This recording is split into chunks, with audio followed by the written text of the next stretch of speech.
नमस्कार दोस्तों, A1 नौकरी चैनल के इस ई लर्निंग प्लेटफॉर्म में और टेस्ट तिहार के इस सीरीज में आपका स्वागत है। आपको इस टेस्ट सीरीज के माध्यम से रोज 10 से 15 क्वेश्चन मिलते हैं जो कि आपके आने वाले एग्जाम के लिए हेल्पफुल होंगे, क्योंकि ये जो सीरीज में जो क्वेश्चन रखे गए हैं वो प्रीवियस ईयर में CGPSC और CG व्यापम में आए हुए हैं, जिसका प्रॉपर एक्सप्लेनेशन मैं देता हूं। और इस सीरीज से जो क्वेश्चन है वो आपके आने वाले exam ADI, CGSI, police, forest guard, आबकारी आरक्षक, अमीन, प्रयोगशाला और भी अलग अलग CG व्यापम के एग्जाम और CGPSC के आने वाले एग्जाम के लिए तैयार कराते हैं। तो आइए आज का हमारा क्वेश्चन शुरुआत करते हैं। आइए शुरू करते हैं इस सीरीज का हमारा 201 नंबर का क्वेश्चन और आज का हमारा पहला क्वेश्चन। चूंकि ये टेस्ट तिहार नंबर 20 है, इससे पहले पूरे सीरीज 1 से लेकर 19 तक ऑलरेडी अपलोडेड है। अगर अभी तक आपने नहीं देखा हो तो जरूर आप देख लें। शुरू करते हैं। छत्तीसगढ़ के रतनपुर से शासन करने वाले कलचुरी मूलतः निम्नलिखित में से किस स्थान से थे? आपको बताना है जो कलचुरी राजवंश जो छत्तीसगढ़ में शासन करते थे वो किस जगह से बिलोंग करते थे? वातापी, अमरावती, वल्लभी या महिष्मती? दोस्तों, महिष्मती से बिलोंग करते। महिष्मती जबलपुर के पास एक जगह है जो कि मध्य प्रदेश में पड़ता है। इसी महिष्मती को त्रिपुरी भी कहा जाता है। त्रिपुरी इस शहर की स्थापना, महिष्मती शहर की स्थापना महिष्मान नामक एक राजा ने किया था। इसी महिष्मती और त्रिपुरी दोनों का एक ही नाम है ना। यहां से निकल करके छत्तीसगढ़ में, कहा छत्तीसगढ़ में कलिंगराज, कौन? कलिंगराज ने कलचुरी वंश की स्थापना की थी। कहाँ? छत्तीसगढ़ में। ठीक है, ध्यान रखेंगे। देखिए, मैं मेरे बताने के साथ साथ एक्सप्लेनेशन भी रखता हूँ। इसके पीछे एक कारण ये है कि कोई भी मनुष्य एक सीमित जानकारी रख सकता है, लेकिन नोट किया रहेगा तो उसकी जानकारी और बेहतर होगी। इसीलिए मैं ये नोट करता हूँ ताकि गलती भी ना हो। एक बार पढ़ देता हूँ। कलचुरी राजवंश प्राचीन राजवंशों में से एक है। कलचुरी नरेश महिष्मान ने महिष्मती नगर बसाया था, ध्यान रखेंगे, जो बाद में त्रिपुरी कहलाया। मतलब महिष्मती और त्रिपुरी एक ही नाम है। त्रिपुरी राजवंश के एक कलचुरी शाखा ने कालांतर में अपना शासन कहाँ स्थापित किया? छत्तीसगढ़ में स्थापित किया। अगला क्वेश्चन है हमारा बस्तर। बस्तर से बहुत प्यार है सभी को, उम्मीद करता हूँ। बस्तर में काकतीय वंश के निम्नलिखित शासकों का क्रम निर्धारित कीजिए। आपको अलग अलग राजाओं के नाम दिए हैं और इसमें आपको क्रम बताना है। तो दोस्तों, अगर आपको इसका ईयर याद होगा कि कब कब इन्होंने शासन किया तो आप क्रम आसानी से बता पाएंगे, और नहीं तो कुछ तो गेसिंग की जा सकती है। देखिए, अन्नमदेव पहले वो शासक थे जो वारंगल से, कहाँ से? वारंगल से भागते हुए दंतेवाड़ा पहुंचे थे और दंतेवाड़ा में मां दंतेश्वरी की स्थापना किए थे। तो पहला शासक तो अपना अन्नमदेव है ही है, और ये सभी में पहला ऑप्शन दिया हुआ है। उसके बाद आपके आए पुरुषोत्तम देव। पुरुषोत्तम देव जो है लगभग 1500 ईसा पूर्व के आसपास शासन किया और इनको रथपति की उपाधि दी गई और इन्होंने रथ यात्रा की शुरुआत की थी। और आप वीडियो को देख रहे हैं जो रथ यात्रा के आसपास 1-2 दिन बाद यह वीडियो बनेगा, मतलब बन तो आज रहा है लेकिन आपको 1-2 दिन बाद मिलेगा। रथ यात्रा की शुरुआत की थी, इसका तीसरा क्रम है। और उसके बाद नरसिंह देव आएंगे। तो आप देख लीजिए ऑप्शन नंबर बी मैच हो रहा है। तो अन्नम देव, फिर उसके बाद तीसरा आएंगे आपके पुरुषोत्तम देव, दूसरा आपका नरसिंह देव और चौथा दलपत देव। दलपत देव के द्वारा दलपत सागर की स्थापना की गई थी। दलपत सागर की स्थापना की थी। ये छत्तीसगढ़ का सबसे बड़ा तालाब या झील बोल लीजिए, है ना, सबसे बड़ा झील है या तालाब है। देखिए, CGPSC 2020 में एग्जाम में आया हुआ था। एक बार इसका शासन क्रम देख लीजिए।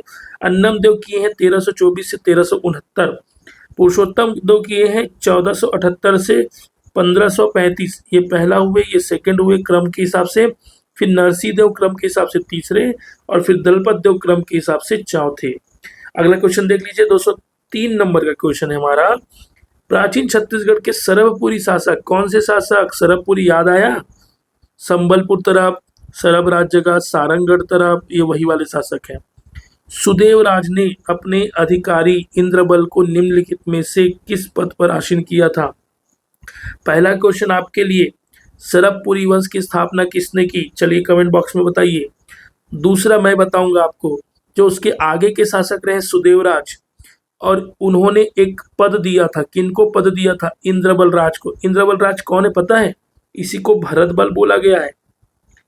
इसी को भरत बल बोला गया है और इसी को इन्होंने ही पांडु वंश की स्थापना की थी। पांडु वंश की स्थापना की थी, ध्यान रखने। इससे रिलेटेड कौवा ताल अभिलेख मिलता है, ठीक है, ध्यान रखना है। इनको जो है सुदेवराज ने, एक और फैक्ट बताता हूँ, सरबपुर के राजकुमारी थी लोक प्रकाशा, क्या नाम था बताओ, लोक प्रकाशा, सरबपुर की राजकुमारी थी। उनका विवाह इंद्रबल राज के साथ हुआ था, इंद्रबल राज के साथ इनका विवाह हुआ था, ठीक है। विवाह होने के कारण इंद्रबल राज को बड़ा पद दिया गया। बड़ा पद कौन है इसमें से, चारों में से ऑप्शन देखो, ऑप्शन नंबर बी सर्व अधिकारीकृत, ये पद दे दिया गया किसको, इंद्रबल राज को। उसके बाद ही लगभग कब्जा कर लिए इंद्रबल ने, इस हत्या वत्या कर दी सुदेवराज के भाइयों का, और सरबपुरी वंश को समाप्त करके पांडु वंश की नींव रखी है। चलिए एक्सप्लेनेशन में कुछ नया चीज है तो देखते हैं। सरबपुरी वंशी शासक सुदेवराज इतना से इतना ने अपने शासनकाल के दौरान इंद्रबल राज को अपना सर्व अधिकारी कर्ता के रूप में नियुक्त किया, ठीक है, करेक्ट है।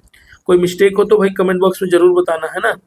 पुराणों में छत्तीसगढ़ के रतनपुर के है वंशी शासक, कौन से वंशी शासक, है वंशी शासक, है मतलब कौन से, चलो बताओ किसको बोलते हैं। मयूरध्वज की दंत कथा के संबंध में निम्न में से कौन सा कथन सत्य नहीं है, अच्छे से पढ़ो, सत्य है ये नहीं पूछ रहा है, ठीक है, सत्य नहीं है ये पूछ रहा है, तो आपको बताना है मयूरध्वज के बारे में। चलो पढ़ते हैं। मयूरध्वज हस्तिनापुर के पांडव राजा युधिष्ठिर का समकालीन था। मयूरध्वज और ताम्रध्वज के बारे में बात हो रहा है, ठीक है। हाँ भाई, पांडव राज युधिष्ठिर के समकालीन थे, ये तो करेक्ट है, तो ऑप्शन में तो ये नहीं आएंगे। अश्वमेध यज्ञ के घोड़े को लेकर उसका अर्जुन से विवाद हो गया था, ये भी लगभग करेक्ट है, तो ये भी ऑप्शन में नहीं आएंगे। सी, इस विवाद का समाधान युधिष्ठिर द्वारा किया गया। इस विवाद का समाधान, देखिए ऑप्शन नंबर बी मुझे बताऊंगा। इस विवाद का समाधान युधिष्ठिर द्वारा किया गया, ये करेक्ट है, युधिष्ठिर द्वारा किया गया था। मयूरध्वज ने इसके लिए अपने शरीर को आरे से कटवाया था। तो आपने चारों ऑप्शन पढ़ लिया, लेकिन आपको इसमें से लगभग चीजें सही लग रहा है, लेकिन इसमें बहुत बारीक है। आप हरिराम पटेल सर की किताब पढ़ेंगे तो उसमें पेज नंबर लगभग 25 के आसपास दिया होगा, उसमें लिखा हुआ है ये राजा युधिष्ठिर के समकालीन तो थे, ठीक है, पेन बदल लेता हूँ, समकालीन थे। अर्जुन से उनका विवाद भी हुआ था, ठीक है, अपने शरीर को कटवाया भी था, लेकिन ये जो इस विवाद का समाधान युधिष्ठिर के द्वारा नहीं कराया गया था, ध्यान रखिए। समकालीन तो थे लेकिन युधिष्ठिर द्वारा विवाद का समाधान नहीं कराया, किनके द्वारा कराया गया था, अगर कोई आंसर कर सकते तो बताओ। श्री कृष्ण के द्वारा कराया गया था। स्वामी कौन के द्वारा, श्री कृष्ण के द्वारा। तो option number C is a correct, but PSC ने भाइयों ऑप्शन नंबर बी लिया है, इसमें मैं कोई कमेंट नहीं कर सकता, ठीक है। Option number C is a correct होगा, क्योंकि ये जो है श्री कृष्ण के द्वारा कराया गया था, ठीक है। तो ये सभी सही फैक्ट है, ये अकेला गलत फैक्ट है, इसलिए option number C is a correct answer. कोई परेशानी है, कोई सुझाव है तो कमेंट बॉक्स में जरूर करना। अगला क्वेश्चन है हमारा 1939 त्रिपुरी कांग्रेस अधिवेशन। कांग्रेस के अलग अलग जगह अधिवेशन होते थे, तो 1939 में कहा हुआ त्रिपुरी में संबलपुर के किस राजा ने 52 हाथियों पर लादकर रसद और अन्य सामग्री भिजवाई थी। आपको बताना है जब कांग्रेस अधिवेशन हुआ था तो 52 हाथी, पहले हाथी सेना चलते थे ना, उसमें रसद मतलब किराने का सामान, मतलब खाने वाले सामान भिजवाए थे। तो कौन से राजा ने भिजवाया था, तो आपको बताना है रामानुज शरण सिंहदेव, एस.एस. सिंहदेव, अम्बकेश्वर शरण सिंहदेव, चंडिकेश्वर शरण सिंहदेव। तो दोस्तों इसका ऑप्शन आएगा ऑप्शन नंबर ए, रामानुज शरण सिंहदेव। रामानुज शरण सिंहदेव ने 1939 के त्रिपुरी कांग्रेस अधिवेशन में 52 हाथियों में लादकर रसद और सामग्री भिजवाई थी। अंग्रेजी सत्ता को चुनौती दी थी। ज्ञातव्य हो कि यह वही अधिवेशन है जिसमें सुभाष चंद्र बोस ने गांधी जी के उम्मीदवार समर्थित उम्मीदवार पट्टाभी सीतारामैया को पराजित कर दिया था। आपने इंडियन हिस्ट्री में पढ़ा होगा, पट्टाभी सीतारामैया को सुभाष चंद्र बोस ने हराया था। तो ध्यान रखेंगे इस त्रिपुरी अधिवेशन के अध्यक्ष कौन चुने गए थे, सुभाष चंद्र बोस, और बाद में ये इस्तीफा भी दे दी थी, इस्तीफा, ठीक है, ध्यान रखेंगे। चलिए अगला क्वेश्चन देख लेते हैं। 206 नंबर का क्वेश्चन हमारा, छुई खदार रियासत में किसान आंदोलन पूर्ण शक्ति के साथ हुआ था, इसे कब देखा गया था? छुई खदान अभी वर्तमान में एक जिला बन गया है। कौन कौन सा होता है? छुई खदान तीन वो मिलकर छुई खदान खैरागढ़ है ना, एक जिला बन गया राजनांदगांव से निकल के। ये कब हुआ था दोस्तों, आपको बताना है साल। ये हुआ था दोस्तों 1938-39। इसमें यार 1938 दिया हुआ है और इसमें 1838 दिया हुआ है। एक मिनट, ये ना ऑप्शन लिखने में गलत कर दिया, ये 18 नहीं, ये 19 है, ठीक है। ये 19 है, सभी पूरा 19 है। तो 1938-39 में छुई खदान का किसान आंदोलन हुआ। इसके बारे में और फैक्ट जान लीजिए। छुई खदान रियासत में हुआ था। अंग्रेज भक्त दीवान की शोषणकारी नीति, जो दीवान था अंग्रेज भक्त में, उसकी शोषणकारी नीति के कारण किसानों ने आंदोलन किया था। और इसके नेतृत्व कौन करता था? किसानों के राम नारायण मिश्र, जिसको हरपुल भी बोला जाता है, हर्षुल या हरपुल। घटनाक्रम क्या है? दीवान के शोषणकारी नीतियों से अवगत कराने श्री राम नारायण मिश्र गांधी जी से मिलने दिल्ली गए थे, ठीक है, और किसानों ने आंदोलन किया था। चलिए अगला क्वेश्चन है हमारा 207 नंबर का, सरगुजा ब्रिटिश काल में कब छत्तीसगढ़ में शामिल हुआ? बताओ बताओ। सरगुजा पहले किसके साथ में था भाई, बताओ। उधर था ना, कहाँ, बंगाल में था, है ना, बंगाल या बिहार में। तो सरगुजा ब्रिटिश काल में कब हुआ? 1905 में। कब हुआ? डी ऑप्शन है, 1905 में। जब संबलपुर क्षेत्र उड़ीसा को दे दिया गया था, तभी हमारे यहाँ सरगुजा आया। सरगुजा, कोरिया, उदयपुर, इस तरीके से। ब्रिटिश शासनकाल के दौरान 1905 में छत्तीसगढ़ का भौगोलिक पुनर्गठन किया, जिसके तहत संबलपुर के अधीन 5 रियासतों को बंगाल प्रांत में शामिल किया गया, ठीक है। 5 रियासतों को बंगाल प्रांत में शामिल किया गया, जबकि छोटा नागपुर का क्षेत्र, जिसमें 5 रियासतें क्या क्या याद कर लो फिर से, कोरिया, चांगबखार, उदयपुर, सरगुजा और जसपुर। वर्तमान में सरगुजा एक जिला है, जसपुर एक जिला है, कोरिया एक जिला है, चांगबखार और उदयपुर वो एक ब्लॉक के रूप में अलग अलग जगह पे है। तो 5 रियासतें हमने ली थी और 5 रियासतें हमने दी थी। उसी समय सरगुजा, जसपुर, ये सभी हमारे छत्तीसगढ़ में शामिल हो गए थे। कब? 1905 में, ठीक है। और दुर्ग भी उसी समय, दुर्ग जो है उसी समय जिला बना था 1906 में, ध्यान रखेंगे।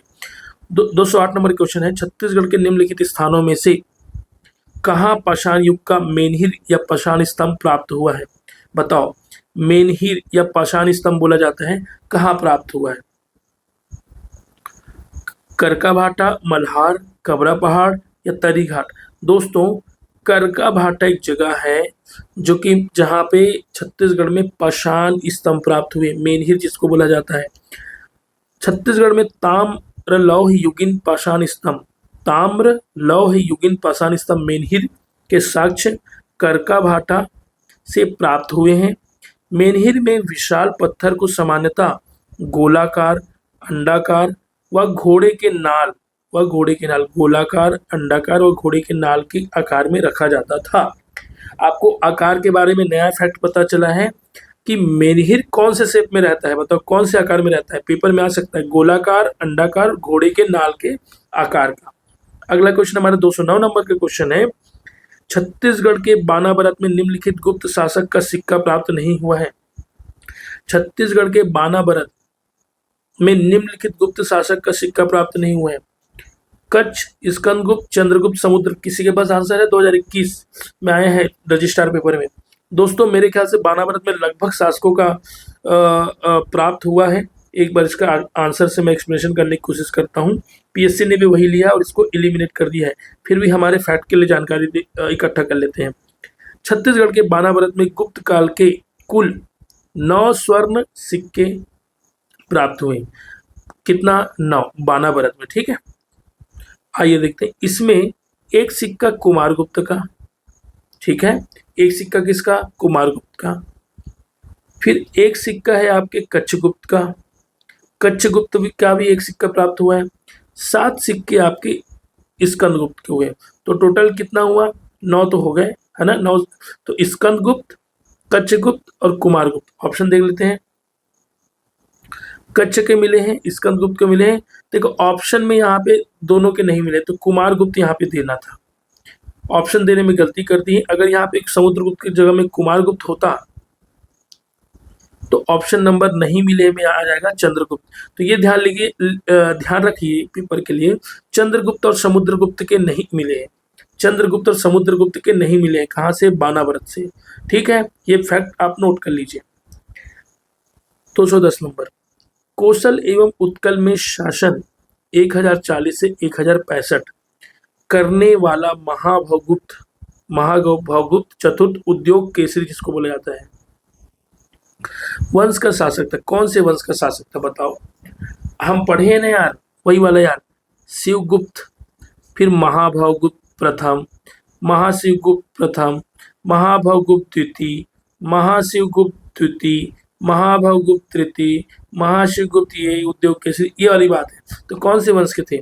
गंग नहीं, नल नहीं, राजर्षि तुल नहीं, सोमवंशी शासक, उड़ीसा के सोमवंशी शासक, उड़ीसा के सोमवंशी शासक थे। तो option number D is correct, जिसको त्रिक कलिंगाधिपति, हम लोग बोलते हैं त्रिकलिंगापति इसको, लेकिन एक्चुअल नाम है त्रिक कलिंगा अधिपति। कलिंगा मतलब उड़ीसा प्रांत को कहा जाता है।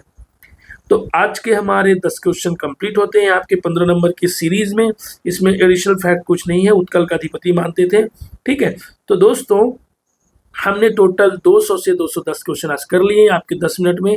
ऐसे क्वेश्चन को देखिए, आप लंच करते हुए, ब्रेकफास्ट करते हुए, या लाइब्रेरी में बैठे हैं तो उस समय, या फिर कहीं ट्रैवल कर रहे हैं तो उस समय इस सीरीज को देखिए, सीरीज का आनंद लें।